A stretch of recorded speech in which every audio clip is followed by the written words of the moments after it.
really important. And that's what we're busy doing now. And we're also exploring. I've sent teams out into the field. We are finding other sites like this. We've not looked at the little sites. We looked at the big sites. We hadn't seen the tree for the forest. And we're going in new areas. I'm leading an expedition into the Congo in 2014. And we will find more of this kind of thing now. Sure. We always need teachers to go because we want to bring you along with this. We're doing things like opening a virtual lab. You're going to be able to see that rock my wife discovered with this skeleton. It's going to be prepared in front of the world, and your students are going to be able to interact with it. They're going to be able to operate robotic cameras. They're going to be able to eavesdrop as we scientists talk to technicians and each other and watch for the first time in history one of these things emerge. And maybe add to it because they're going to be able to communicate with us, other children watching. We want to bring this science to them and make them a part of it. Other questions? Now everyone's scared because I answer too long. No. Just one thing related to that. We started out with a website called Cymania.org where Lee and I have made a commitment that as every new discovery is made and every new paper is released to the Academy, we will write it up for kids. So kids will have every new bit of information exactly at the same moment that the top scientists in the world have it. And that's right now a website. It's a website that has some cool video that Lee uploaded. But what he's talking about is the next stage beyond it, what he calls live science. And so we're beginning with the website, but where that's going, and you have the cooperation now of the Smithsonian and a museum in China, there will be these sites around the world where kids are at that edge of science as it happens, and with other kids. And so we're building that network of exploration around the world, around what's going on at the very, very edge of human knowledge. But you had a question?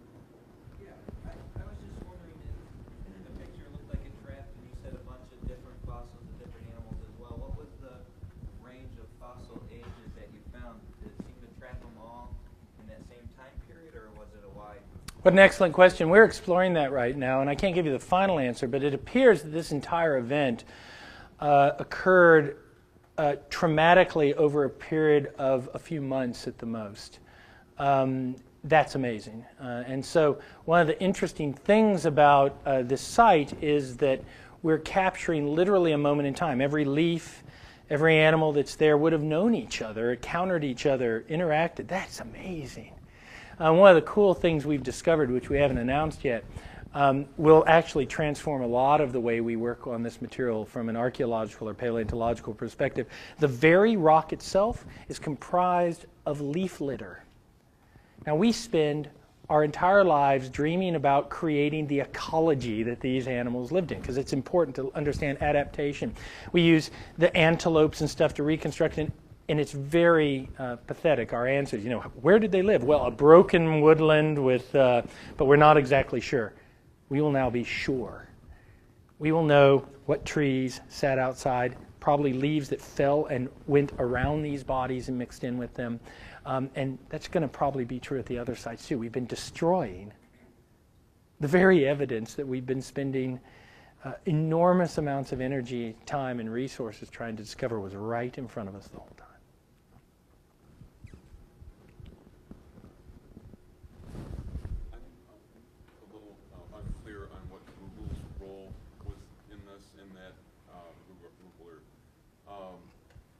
My experience, if you are using Google Earth in a remote area, the resolution isn't very good, and so I don't understand how that works. Well, what was interesting about Google, firstly, their worst resolution is around 15 to 30 meters. That's the worst planetary resolution, and Google has spent an amazing amount of time upgrading. It's being upgraded all the time. Eventually, the entire world will be at least at 5 meters, often below that. 5 meters is incredibly accurate.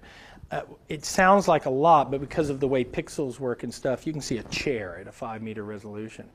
The area that I was working in, by just luck, was part of that earlier upgrade process. When I looked at it the first time, it had 5-meter resolution.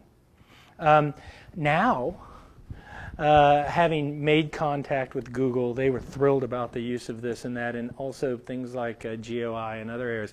We're going to go better than that. We're getting down to some of that, inch grade evolution resolution, and that's going to be an exciting time, because it won't be long before the entire Earth is mapped at these higher resolutions, and it just keeps getting higher. When you talk to the military guys who control a lot of that data, and you say, oh gosh, 18-inch resolution, they go, that's not accurate. They've got it down to very fine. And sometimes they'll release that data for scientific exploration. Let's say we're going into an area, they will prioritize that data release and such as that. So Google, and that's an important part of this lesson, by the way. Something I didn't know till well into this process. Do you know how simple it is just to ask? Sometimes if you're going to do exploration, or you've got an area that you're trying to teach with and it's not ready, write Google Earth an email. Say, hi, I'm a teacher, and I'm teaching about this area, but this lousy resolution. You're at 15-meter resolution, and watch what happens. It is remarkable, because it is just a matter of prioritization. And they started with the urban centers and moved out, and then they picked World Heritage sites and blah, blah, blah. On it goes.